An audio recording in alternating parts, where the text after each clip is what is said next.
మన ప్రభువైన యేసుక్రీస్తు నామమున అందరికీ వందనాలు. గత కొన్ని వారాలుగా మనం శ్రమల కాలముగా అంటే యేసుక్రీస్తు ప్రభువారు సిలువ వేయటము, పునరుద్ధానం చెందడం గురించి ధ్యానించాము. ఆయన మరి దేవుని కుమారుడుగా, మనుష్య కుమారుడుగా ఈ లోకంలోకి వచ్చి మనుషుల యొక్క పాపాల పరిహారార్థమై సిలువ మీద బలియాగం చేసి మనకి రక్షణ కలగజేశాడని మనం ధ్యానించుకున్నాం. అంటే దేవుడు తన కుమారుని పంపించి లోకంలో పాపం నుంచి మనుషులను రక్షించుకున్నాడు. అంటే వచ్చిన కుమారుడు ఏం చేశాడు? మరి మనుషుల యొక్క పాపాన్ని తనపైన వేసుకొని ఆ ప్రాయశ్చిత్తము చేసే అవసరం లేకుండా మారు మనసు పొందిన వారికి రక్షణ కలగజేయటానికి ఆయన కుమారుడి లోకంలోకి వచ్చి సమాధానపరిచాడు. అంటే దేవుడు ఏదైతే ఎంచుకొని తన స్వరూపంలో మనిషిని నిర్మించాడో ఆ మనిషి పాపంలో పడి తన సన్నిధికి చేరలేనప్పుడు తన కుమారుడు ఈ లోకంలోకి వచ్చి ఆ పాపం నుంచి మనిషికి రక్షణ కలగచేసి దేవుని సన్నిధికి వెళ్ళడానికి సమాధానముగా ఆయన బలియాగం చేశాడు. అంటే సమాధానం ఎంత గొప్ప విలువైనది. ఆయన కుమారుడు వచ్చి సమాధానపరిచి వెళ్ళాడు. అయితే అంతటితో కాకుండా మరి తర్వాత కూడా మరి ఏ విషయంలో ధన్యత ఉందంటే మత్తయి సువార్త 5వ అధ్యాయము 9వ వచనంలో చూస్తే, సమాధానపరచువారు ధన్యులు, వారు దేవుని కుమారులు అనబడుదురు. అంటే దేవుని కుమారులుగా పిలువబడే ధన్యత సమాధానపరిచే వారికే ఉంది. అంత గొప్ప విషయం ఏముంటుంది సమాధానపరచడం అంటే?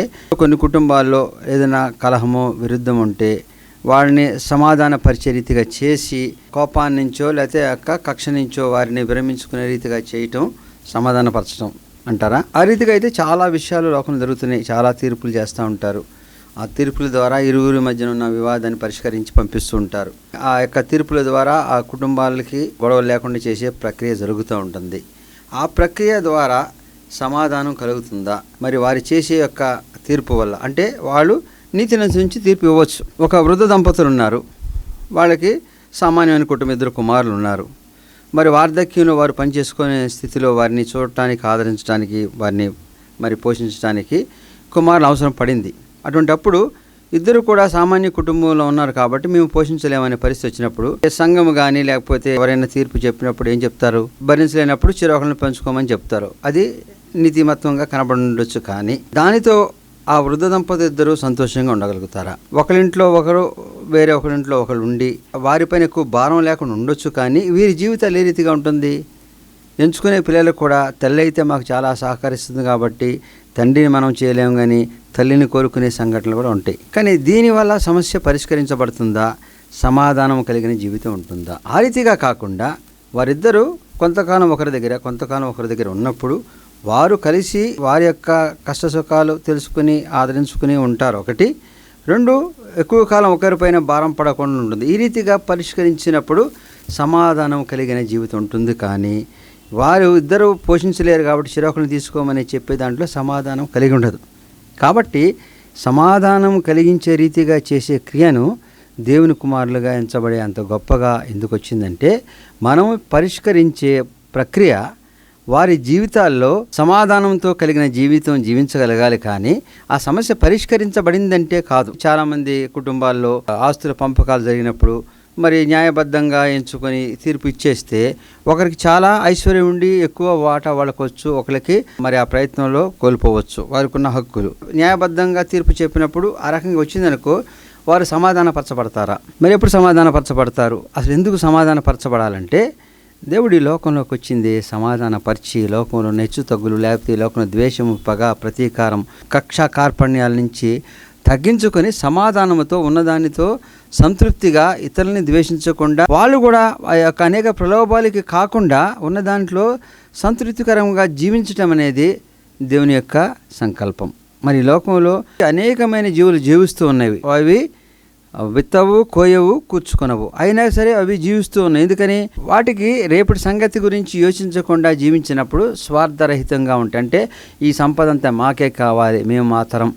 మనిషికి తెలుసు కొంతకాలం తర్వాత మరణిస్తారని. అయితే కొన్ని వందల సంవత్సరాలు జీవించిన పట్టజాలనంత ధనాన్ని సంపాదించుకోవాలనుకుంటాడు, అధికారాన్ని పొందాలనుకుంటాడు, ఆధిక్యతను పొందాలనుకునే క్రియలో అనేక మంది యొక్క జీవితాలని నాశనం చేస్తూ, లేకపోతే వారి యొక్క జీవితాలు ఎందుకు పనికిరాని విధంగా వారిని కృంగదీస్తూ వారి యొక్క సంపదను కొల్లగొట్టో లేకపోతే వారికి వచ్చే అవకాశం చేసే మరి దుర్మార్గ క్రియలు అవి అనిపించలేకుండా చనిపోతాడు. ఆ తర్వాత ఎవరు అనిపిస్తారో తెలియదు.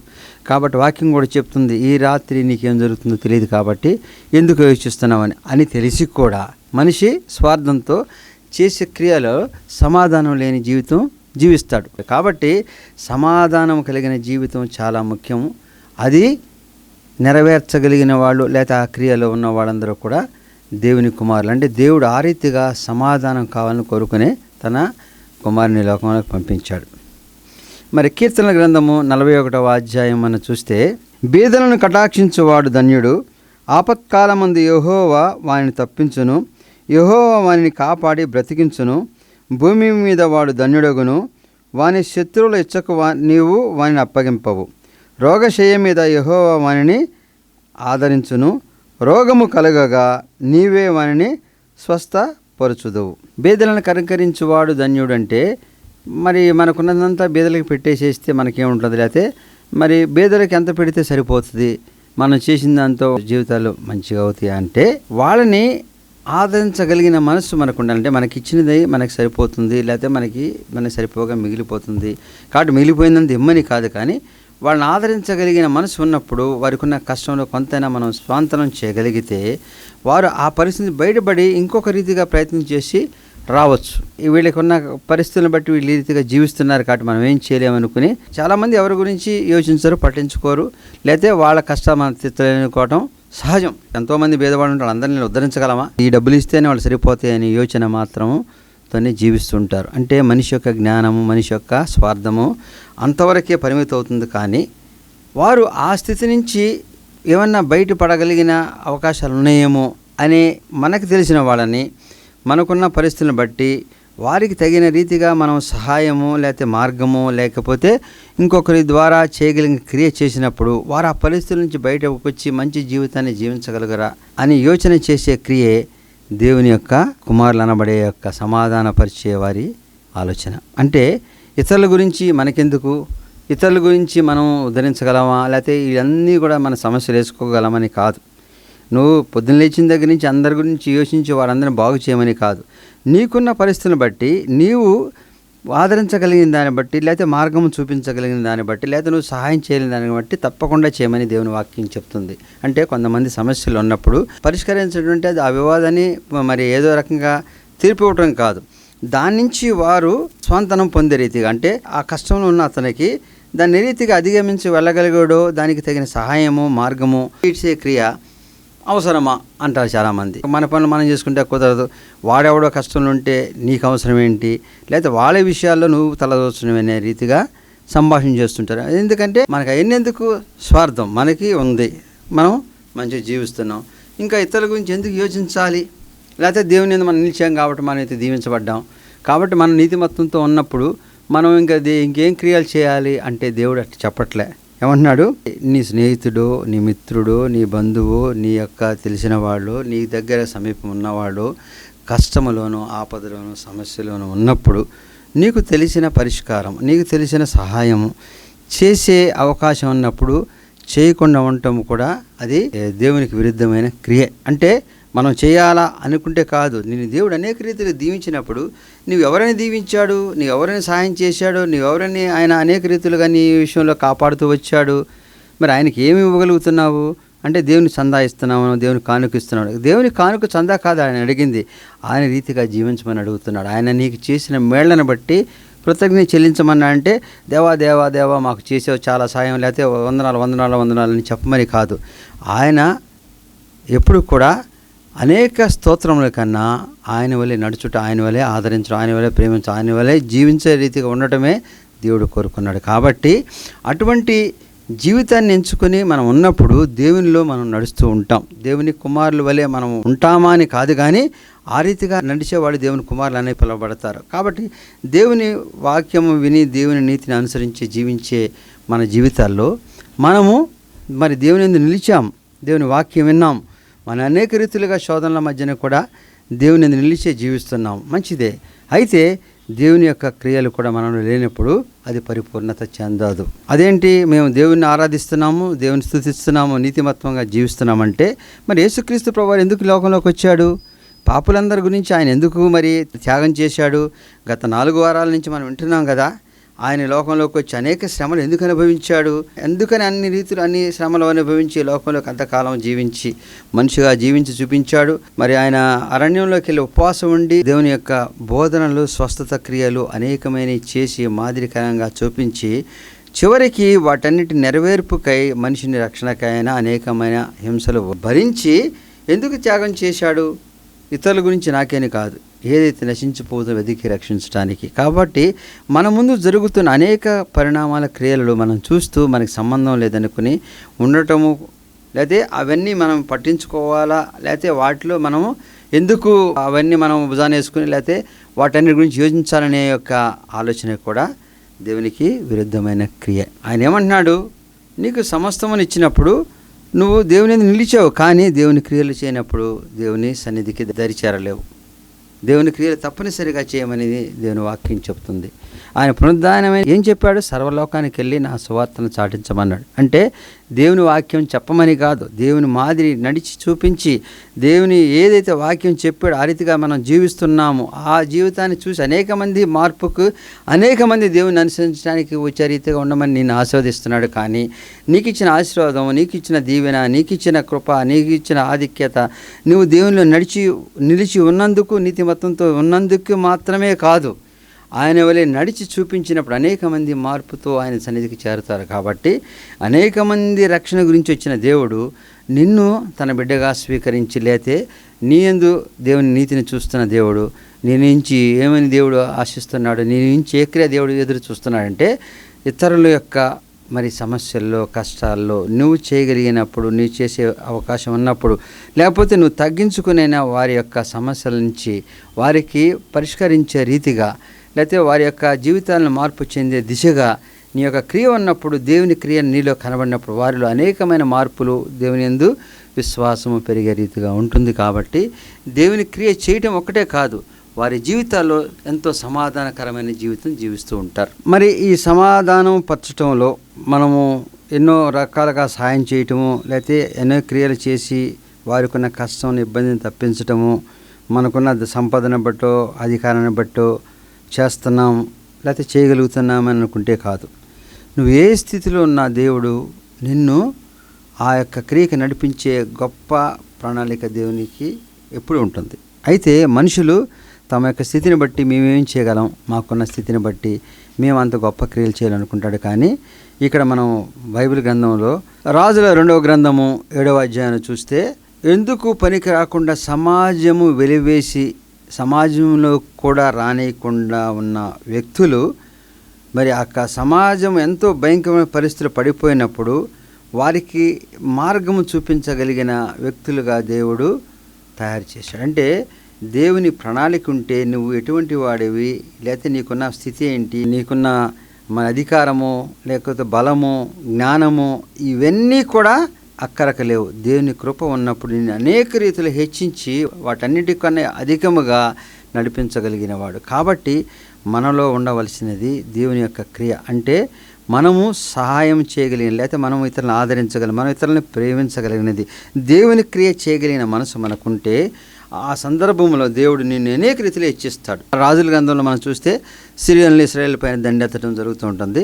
బెన్హదదు ఆ యొక్క దేశము కరువు కాటకాలు ఉన్నప్పుడు కూడా వచ్చి షోమ్రోనును చుట్టుముట్టాడు. ఎటువంటి కరువు కాటకాల పరిస్థితి వచ్చిందంటే గాడిద తల 80 రూపాయలు, పావురపు రెట్ట 5 రూపాయలకు అమ్మే పరిస్థితి. అంటే ఇక ఎంత దారుణంగా కరువు ఉంది.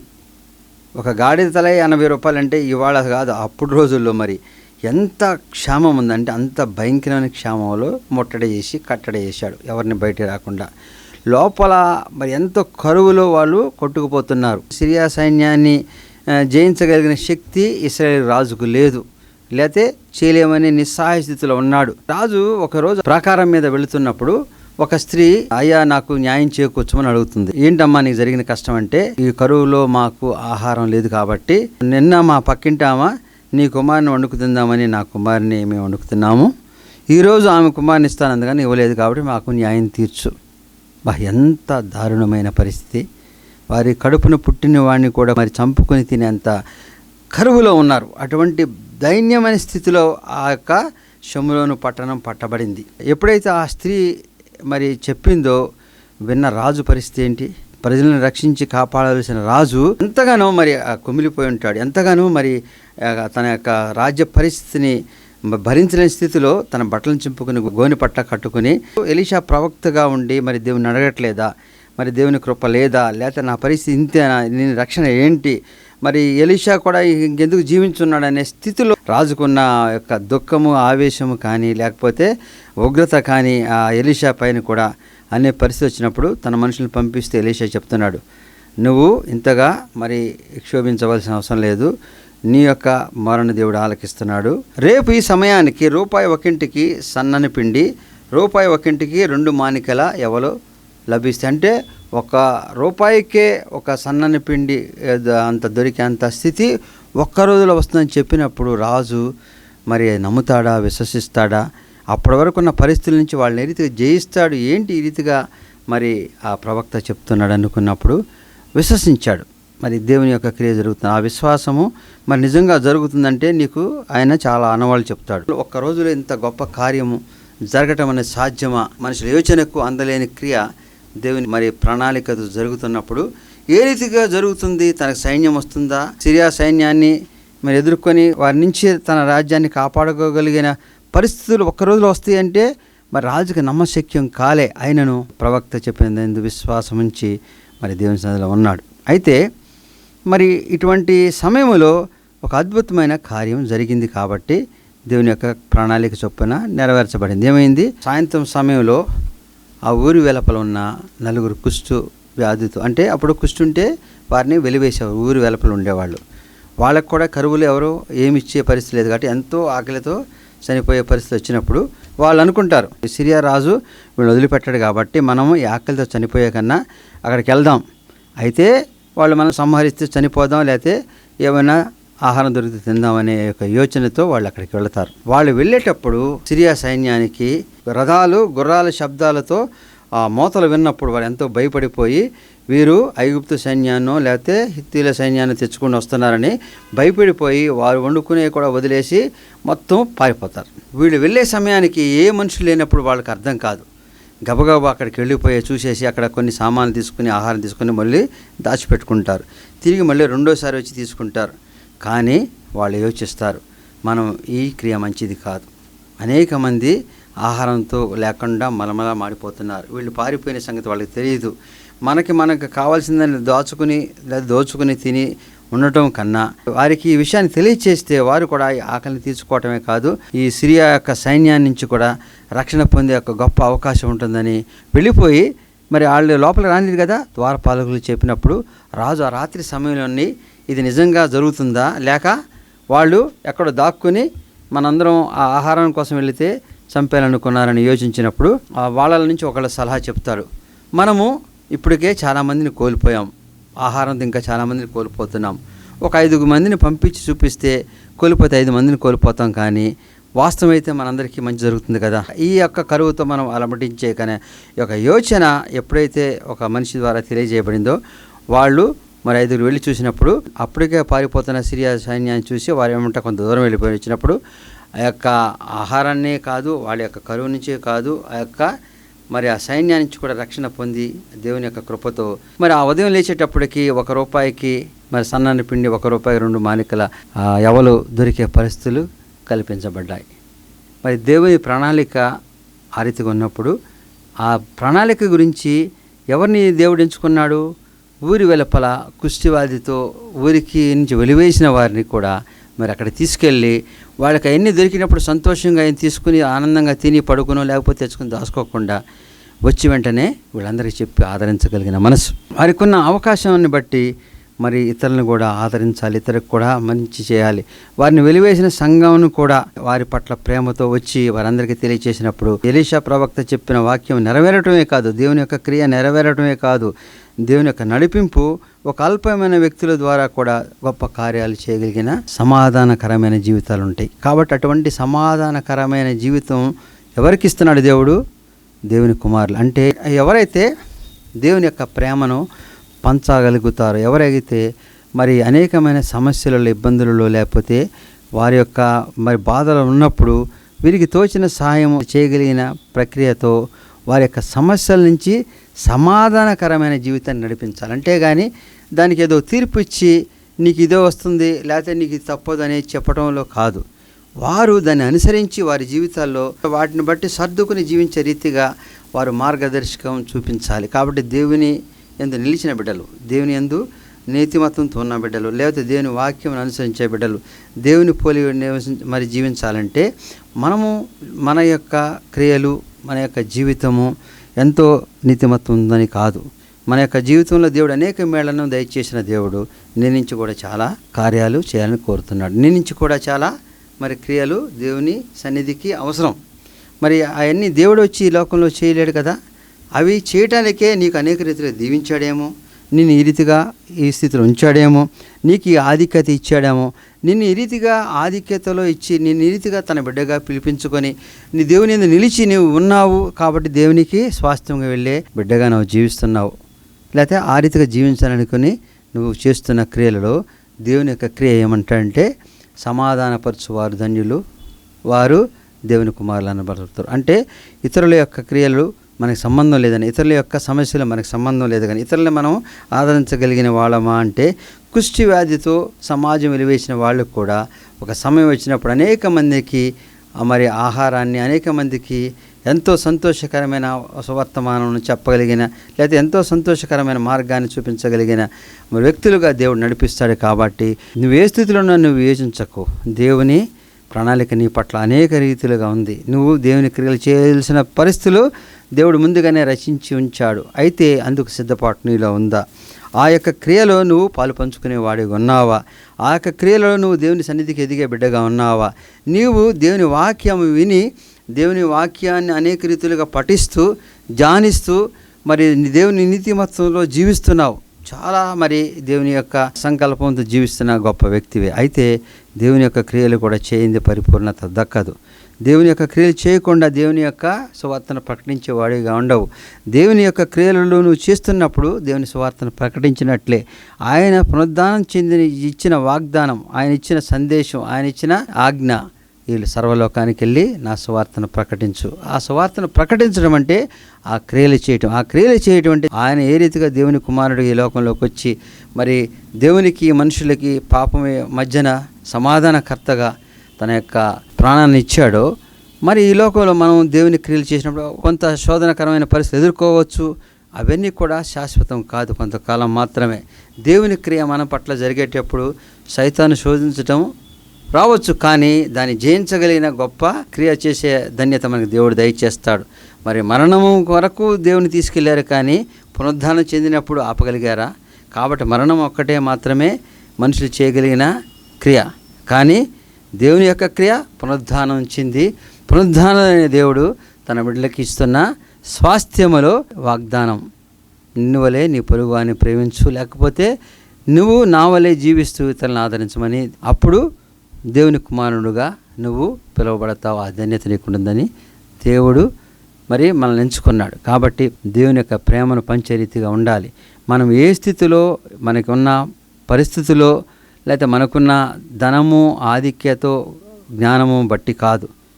మరి వాక్యం అన్నాం కదా, ఎంత అల్పులమైనా సరే, ఎంత గొప్పవాళ్ళమైనా సరే, దేవుని క్రియ జరిగేటప్పుడు ఆయన క్రియ చొప్పున మనల్ని నిలబెట్టి మరి ఆ క్రియను జరిపించుకుంటాడు. కాబట్టి మనం దేవుని చిత్తానుసారముగా మరి ఆయన యొక్క క్రియలు చేసే యోధులుగా, ఆ యొక్క క్రియలు చేసే మరి బిడలుగా, మరి దేవుని కుమారులుగా, ఆ సమాధానపరిచే బిడలుగా ఉండాలని దేవుని పేరట మీ అందరినీ కోరుచున్నాను.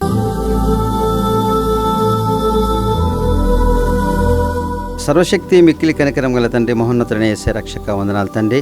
నువ్వు మరి దేవుని కుమారుడుగా ఈ లోకంలోకి వచ్చావు. ఎందుకంటే మనుషుల యొక్క పాపాలని పరిహరించడానికి, వాటి నుంచి రక్షించడానికి, దేవునికి మానవులకి మధ్యన సమాధానకర్తవై మమ్మల్ని దేవుని సన్నిధికి దగ్గరగా తీసుకువెళ్ళి మార్గాన్ని ఏర్పాటు చేసినప్పుడు సిలువలో బలియాగం చేశావు నీ యొక్క ప్రాణాన్ని. మరి ఈ లోకంలో అనేక రీతిలుగా జీవిస్తూ, అనేక రీతిలుగా దీవించబడుతూ, అనేక ఆశ్రయించబడుతూ, లేకపోతే నీ యందు నిలిచి నీ బిడ్డలుగా జీవిస్తున్న మాకు, నీ యందు నిలిచి బిడ్డలుగా ప్రయత్నం చేస్తున్న అనేక మందికి నీవు ఇచ్చే సందేశం ఏంటంటే, నీ యొక్క బిడ్డలుగా జీవించేవారికి నీ యొక్క ప్రేమను పంచేవారుగా ఉండాలి, సమాధానపరిచే వాళ్ళుగా ఉండాలి. నీవు ఏ రీతిగా దేవుని కుమారుడి లోకలు సమాధానపరిచాడో ఆ సమాధానపరిచే వాళ్ళందరూ కూడా దేవుని కుమారులు అనబడతారని గొప్ప ధన్యతను, ఆధిక్యతను ఇచ్చిన దేవా, ఆ రీతిగా ఆ దిశగా మా యొక్క బిడ్డలు, మా యొక్క కుటుంబం, మా యొక్క సభ్యులు మేము ఉండే రీతిగా మా కుటుంబాలని మమ్మల్ని నడిపించమని క్రీస్తు వారి పేట వేడుకొంచున్నాము తండ్రి. ఆమెన్.